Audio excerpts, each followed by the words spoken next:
I'd love to kind of ask you a little bit more about how you sort of gotten into UX design and the journey it took to kind of create Leaders of Awesomeness. I didn't get into the field of UX. It just sort of formed around me. It's sort of like you find a beautiful empty beach and you put out a blanket and an umbrella and you get out a nice book and you start reading. And then at some point you look up from your book and the beach is completely crowded with other people and stuff. That's sort of how I feel about the field. I was in an empty field when it started. There were only a handful of us, and now it's got a couple million people in it, and it feels a little crowded sometimes. And there's the field just sort of started. Over the years, I've worked on lots of different things and with lots of different organizations.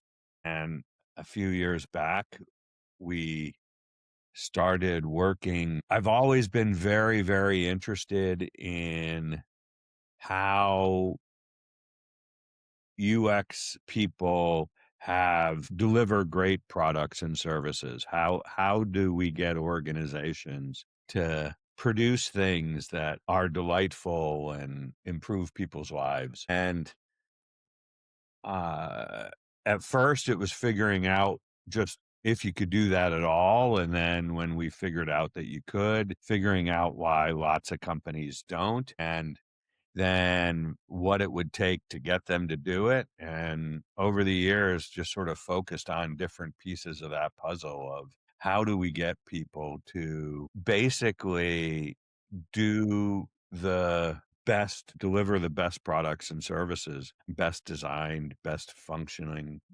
things that people really want. And as we've been trying to figure that out over the years, the work has shifted a little, and now we spend a lot of time thinking about the strategic portion of the work versus the tactical portion, because we sort of have the tactical portion nailed, but it's only part of the problem. So a few years back, we formed Leaders of Awesomeness as a community where we could talk about strategic experienced professionals and what that means, experience strategy for the most part. I don't think there was a specific thing. There was just, it was clear, when it was clear that a community needed to come about and that we needed to have something where everybody could join and contribute and learn from. And so when the pandemic hit, we used to host a lot of in-person things for 24 years. We ran a UX conference and we hosted in-person courses and even went and opened a facility in Tennessee to host a variety of things, including a full-time school that students participated in for 2 years. When the pandemic hit, we had to shutter all of that. And so we needed something that people could join. And we started Leaders of Awesomeness initially as a sort of response to the pandemic, but it's just kept going. What's your kind of take on all the terminology that's out there at the moment? People invent terminology to respond to what's happening in their world, right? When an older term feels a little dated, they come up with a newer term so they could talk about what's different. So one way to think about terminology is that it's a form of talking about change. And often that change is not intentional and in some cases feels like it's not really desirable. The goal is to be able to sort of talk about what's different now, and you need a label to do that. And so people load up the old label and the new label and they say, this is what makes it different. It's, to me, the change is very interesting. What people are seeing as change, and whether there's really a change or whether they're suddenly just seeing something that they've never seen before. Sort of like you walk by this you this park that you've walked by 1,000 times before, but now you notice the things in the park and you've never noticed them before. They feel new to you, but they've been there forever. And that, I think, a lot of what the conversation is. Groups of people are like flocks of birds. They don't stay still in the sky. They move and they shift and they change shape, and I think the UX community is shifting.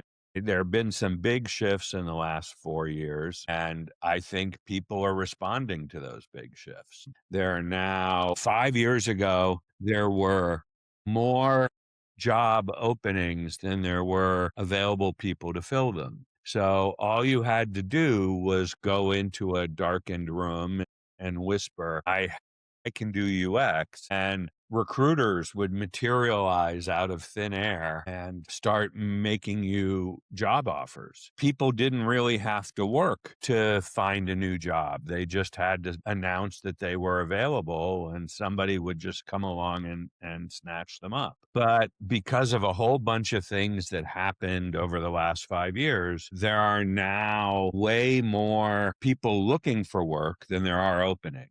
There are more openings now than they've ever been in the history of UX. My estimate right about now is there's somewhere between 3,000 and 10,000 open UX jobs right now waiting to be filled. And companies are not easily filling them. That's happening. But at the same time, there are tens of thousands of UX people who are looking for work. And that's different. Now you have to very much sell yourself into a position, whereas before you could just say you were available. This is really the people who are feeling this are the people who are on the market now for the first time in 5 years. So they haven't experienced this market and where it's inverted. And they think that the way that they get a job is the way they got a job last time. And that's not working. And so we need words to be able to talk about why this has changed and what this new thing is. And I think that's a lot of why we see things, a lot of UX is dead or UX is going away. It's not going away. It's not dead. There are more things being produced that have interfaces, and those interfaces create experiences. So there is plenty of work for people in the UX world right now. It's just there's a lot of people not a lot of open jobs, and that's the issue. Right. And do you think that there's anything that's lost in that translation that you mentioned when it comes to the needs of hiring managers versus the needs of people on the looking for a job and that are assessed by certain metrics? And you've spoken about things like outcomes over outputs and so forth. But how kind of integrated do you feel that process is within current systems, for example? I think there's a range of maturity. I think that some organizations know how to hire people. They know what they want them to do. They know how to get the most out of those folks and use those people's capabilities to their fullest. I think a lot of organizations don't. The people who are hiring hire UX people because someone told them they need a UX person, but they don't really know what to do with them. And I think that in many of those situations, the UX people don't know how to work with somebody who doesn't know what to ask for. And they keep waiting for the person to ask for something that they'll never ask for because they don't know to. I think a lot of what I spend time helping people with these days is how to figure out what their stakeholders and managers should be asking for and just going and doing that instead of waiting for them to be asked to do a thing. One of the things that happens is that and when you're new, you work for somebody who knows that you're new and tells you what to do. And you you learn to work thinking that there will always be somebody there to tell you exactly what to do. And making this, and some people get stuck in that mode forever, and making the switch to looking around and saying, how can I be most useful? Let me find my own way to get the work done so that I'm providing the most value. Is that's a hard switch. You have to, it's like walking by that park. You have to start seeing things that you've never looked for before, such as what are the priorities of the organization and how would better experiences help those priorities, and making that leap from I'm just going to wait till somebody asks me to do a thing to I see an opportunity and I'm going to jump on that opportunity and start to provide value to the organization, even though nobody's asked me to do that. That's a big jump, and you have to be empowered and confident. You have to have tools to do that. You have to know how to not appear like you're in the way, but instead you appear like you're being incredibly helpful and that you have things people need at the moment they need them. That's the big change for folks. And it's not taught. It's not taught in design school. It's not taught in tactical workplaces. And there's no way to learn it other than to do it. Uh my work for the most part is coaching people on how to make that transition, but they have to do the heavy lifting. Yeah, it feels like almost like a catch-22 situation because it's like, as a young designer, it feels like quite a challenging place to be able to know when to push boundaries versus when to kind of build consensus, and like the risks involved as well. Do you have any insights as to how young people might be, or new and up and coming designers might be able to navigate that, or would it just be to kind of do the work and It's sure. I mean, there's all sorts of things that you can learn, and we've built coaching programs around this that we help guide people through. A lot of it is paying attention to your surroundings and understanding what it is that people are seeking, right? What is it that the stakeholders around you seek, right? There's a lot of active listening that you have to participate in, not just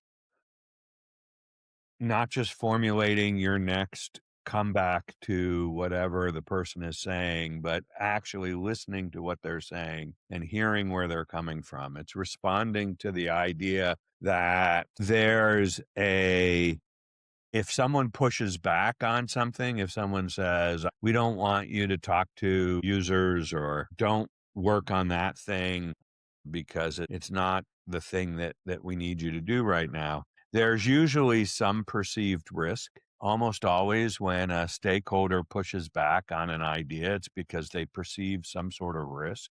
And if you don't know what the risk is, or you just assume what the risk is, you're probably going to get it wrong. So we need to understand what those risks are.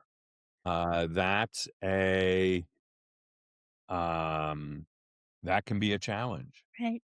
But I think that it does seem like there is a certain level of empowerment in the fact that you're not asking for permission, but rather doing the thing itself and then trying to push for the certain outcome. Yes. Yes. So it is you do have to feel empowered. You do have to work forward, but you also have to be incredibly sensitive to what is happening around you. Because if you just roll in with your ideas and you haven't checked with anybody to find out, to lay the groundwork, whether those ideas are going to be received or not, they're probably not going to be received well. They're going to be seen as a distraction. They're not going to be seen as somebody who's a team player. So you've got to, the way to think about it is, um, you have to figure out who's conducting the orchestra and how you make your instrument sound in harmony with the other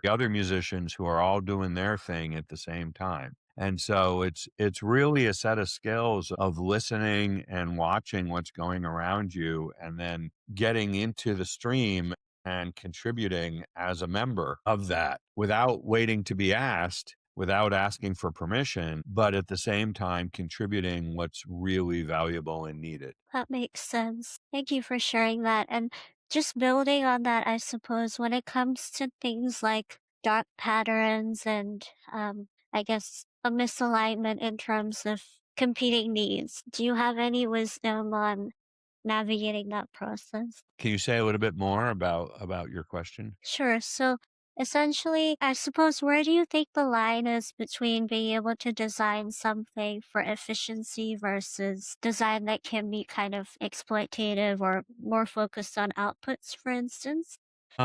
Yeah, so at the end of the day, what we really want to do is make sure that everything we produce is making people's lives better. So the thing about setting that as a goal is that that's an outcome. That's a change in the world. The deliverables that we put into the world, those are just outputs and those are not outcomes. And we can put out deliverables that do good things, but we can also easily put out deliverables that don't do good things. And if all we measure is did we deliver something, the odds of us delivering something that does good things in the world goes down.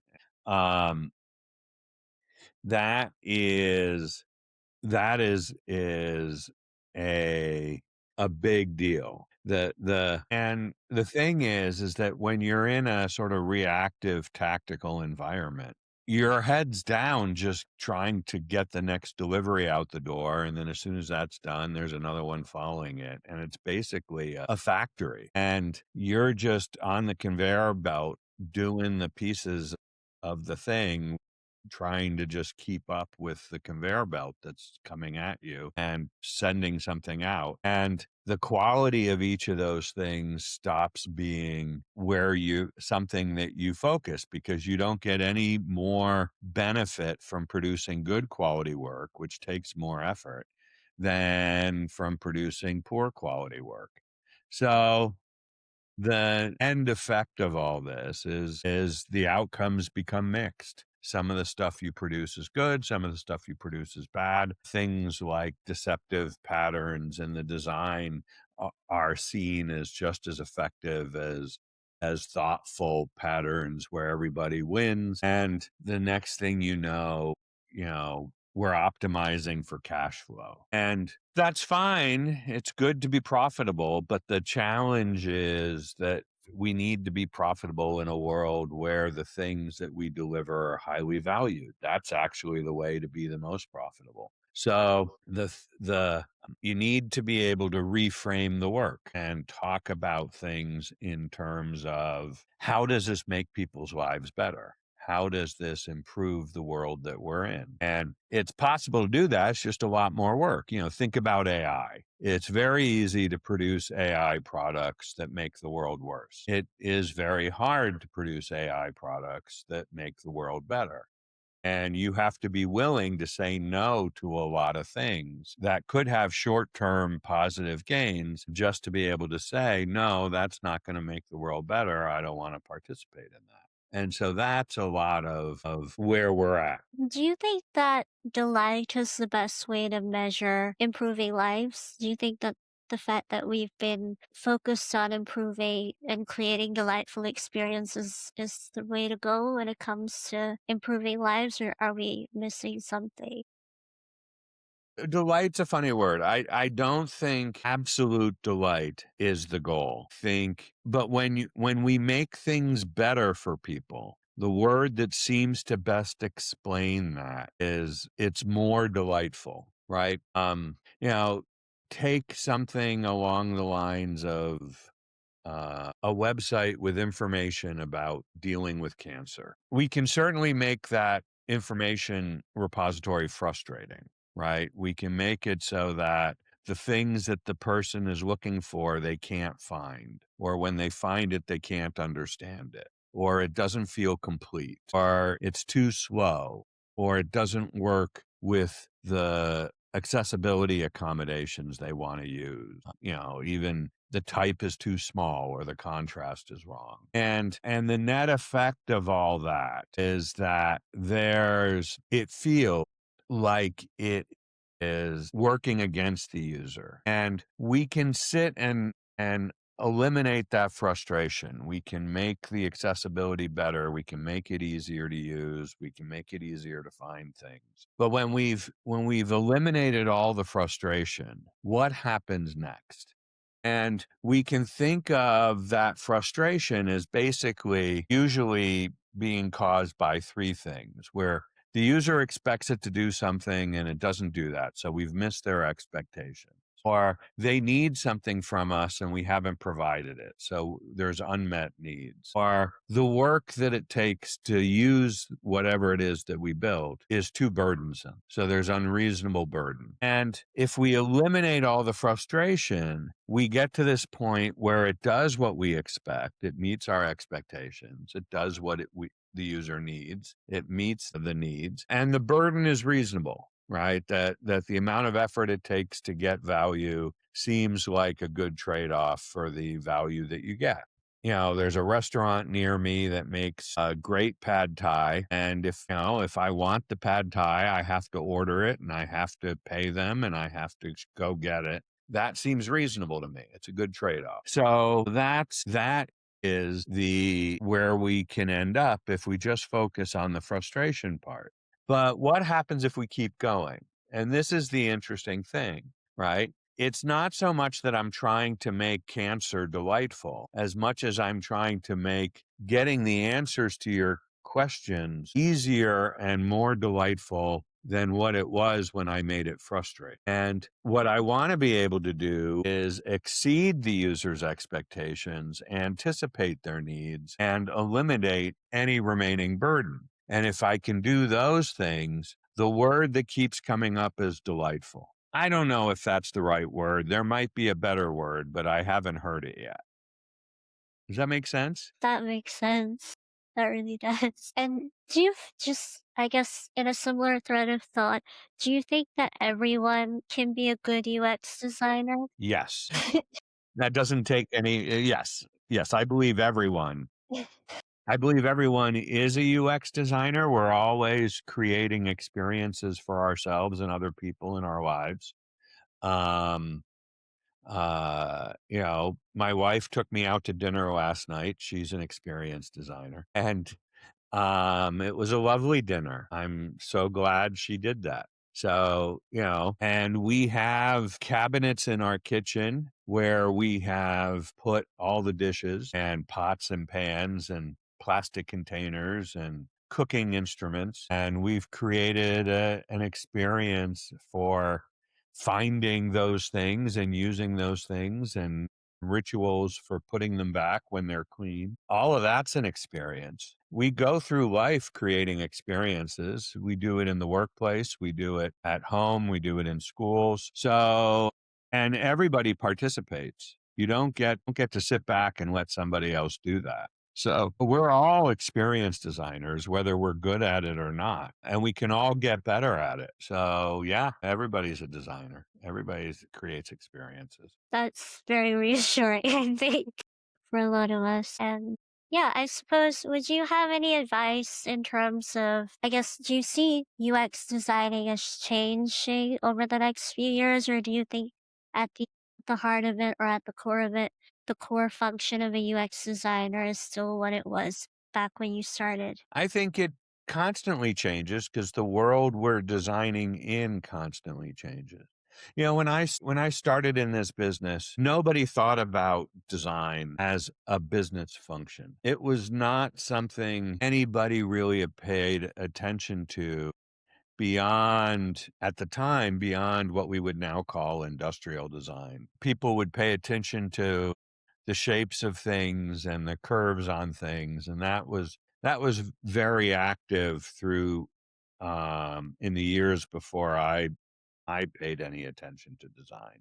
But when it came to anything using computers, design was not anything that anybody paid attention to because, when I started in this business, hardly anybody was using computers. Personal computers hadn't been invented yet. What were called mini computers predominantly being installed in businesses, but they were used by a small set of professionals. Hardly anybody used them. And when people did use them, they just used a single application on those computers. So these things were all very put into this very small community of people who use them. And so you don't have to focus too much on design when you have an audience that is willing to be trained, is willing to be taught. Training is the opposite of usability. So we can design the training experience and leave it at that. But training is very expensive and you have to train each individual. You often have to have a trainer for each individual. So it's a slow adoption curve and it's very expensive and it limits the amount of functionality that you can deliver and it limits the value of the thing you're building. So ideally you move to this point where you don't need training, where things work without much training at all. And practically none, maybe zero. Zero would be the definition of intuitive. You walk up to something and you just know how to use it based on what it trains you in the moment you're standing in front of it. And that requires more explicit upfront work. And that's what we call design today. And the thing is that now children are handed computers at an early age. So the things that we had to teach, like I remember teaching people how to use a mouse, how to use a mouse pointer, how to click on a menu. If you shipped an application, you had to teach people how to use the menus in your application. Literally, how to open the menu up and select an item was a basic mechanical thing you had to teach. But now we follow conventions that you're taught at a very early age. And therefore, as long as we use those conventions, the system just makes sense and we know how to use it and we know what to do with it. And so the role of the designers changed. We don't have to design for these things that people already know. We only have to design for things that people don't know yet. And that changes. And the more sophisticated our users get, the more design changes to accommodate those users and what they need. And that's a big deal. Part of the problem that I see is that there are things that you have to go back and start training for anytime you have new technology. And so when we have these big leaps in technical ability, like the leap we're witnessing now with AI, we have to step back and design for that using methods and principles that we haven't had to use for 15 years. And the thing is that all the designers who came into the world in the last 15 years, they've never done this before. They don't even know that anybody did do this. From their perspective, this is just the way it's always been. So professional magicians have a saying, which is professional magic is a craft and a profession that's been around for hundreds, thousands of years. I mean, there are magic tricks documented in hieroglyphs in ancient Egyptian ruins. So magic's been around for thousands of years. And people have been writing books on magic for hundreds of years and uh, how to do illusions and create awe in an audience has been documented for a really long time. But a lot of those older books, new magicians don't know about. And so there's a saying in the magic community, which is if you want to learn a new trick, read an old book. And I think that's where we're at in the UX world. There's a whole bunch of stuff that came about in the 80s and 90s and early 2000s that has been long since forgotten because UX people haven't needed them for the last 10, 15 years. That suddenly, because of AI and all these new technological advances that are at our fingertips, we have to go back to because these new technological advances do not show up usable out of the gate. And designing in a world where things are not 100% reliable, AI lies to you on a regular basis. How do you design an experience that improves people's lives when the tools they use tell them exactly the wrong pieces of information? These are problems that we had 20 years ago that we have to deal with again. Yeah, no, that's incredible. I think it's really fascinating to see that actually we can be trendy and try all these new things and innovate, but ultimately it's about making people's lives better and coming back to what's been said before and done before for years. Exactly. Yeah, if you wanna learn a new trick, read an old book. Yeah, I love that. Yeah, thank you so much, Jared, for making the time and being so generous with all of your learnings and insights. You're welcome. Always a pleasure. Thank you. And yeah, I love reading your work and your writings and your blogs and all of your talks. I think there's huge help there with when it comes to designers and what designers need to advocate for themselves and navigate this uncertain market that we're in right now. Well, good. I'm glad you get value from it. Absolutely.